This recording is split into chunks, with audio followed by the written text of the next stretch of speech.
Hi, I'm Angie. I want to talk to you about a nonfiction book I finished reading. It's called All in a Drop. It's a biography of Antony van Leeuwenhoek, who discovered an invisible world using microscopes. It's by Laurie Alexander, and I listened to this book on Hoopla, but we have it in book form here in the library. It's in our biography section, and it tells the story of Antony van Leeuwenhoek's discovery of like microscopic stuff.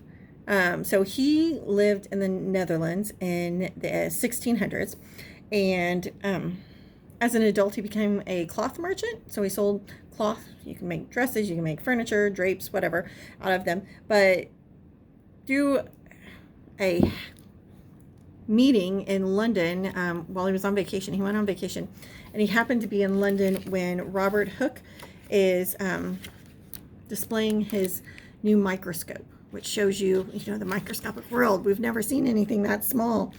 And he is hooked. Anthony is hooked on discovering tiny little parts of life. So he goes home and he builds his own microscope. And he works on getting the lenses right and the everything right about it, so he can see microscopic bits of plants and animals. And he starts documenting this stuff. And what's fascinating is that he uses one microscope for one experiment. So he builds it, he sets it up, and has whatever he's looking at, let's say water.